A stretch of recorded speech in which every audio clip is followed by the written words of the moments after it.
மட்டக்களப்புக்கு பயணம் மேற்கொண்டுள்ள ஸ்ரீலங்கா ஜனாதிபதி அனுரகுமார திசாநாயக்கவை நேரில் சந்தித்து கலந்துரையாடியதை அடுத்து அவருக்கு தனது முழுமையான ஆதரவை வழங்கவுள்ளதாக சர்ச்சைக்குரிய மட்டக்களப்பு மங்களராம விகாராதிபதி அம்பிட்டிய சுமணரத்ன தேரர் அறிவித்துள்ளார்.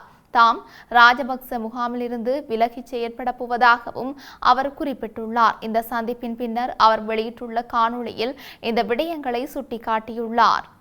ஜனாதிபதியின் மட்டக்களப்பு பயணத்தின் போது அவரை தொடர்பு கொள்ள தாம் முயற்சித்ததாகவும் அந்த முயற்சி தோல்வியடைந்ததால் தீவிரமான நடவடிக்கையை எடுக்கப் போவதாக தான் கூறியதாக அம்பிட்டிய சுமணரத்ன தேரர் தெரிவித்தார்.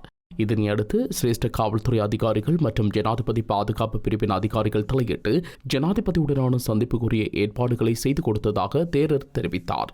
இதன் மூலம் இரு தரப்பினருக்கும் இடையில் சுமூகமான கலந்துரையாடலை நடத்த வழிவகை செய்யப்பட்டது என்றும் சந்திப்பின் போது கிழக்கு மாகாணம் எதிர்நோக்கும் பல முக்கிய பிரச்சினைகள் மற்றும் கவலைகள் குறித்தும் தாம் ஜனாதிபதியிடம் தெரிவித்ததாகவும் கூறினார். அவற்றுக்கு உரிய தீர்வுகளை வழங்குவதற்கு காத்திரமான நடவடிக்கைகள் எடுக்கப்படும் என ஜனாதிபதி தமக்கு உறுதியளித்ததாகவும் தேரர் குறிப்பிட்டார். தமது கருத்துக்களை பொறுமையுடன் செவி சாய்த்தமைக்கும் கலந்துரையாடுவதற்கான சந்தர்ப்பத்தை வழங்கியதற்கும் ஜனாதிபதி அனுரகுமார திசாநாயக்கவுக்கு தனது நன்றிகளையும் பாராட்டுகளையும் தெரிவிப்பதாக அம்பிட்டிய சுமணரத்ன தேரர் கூறினார்.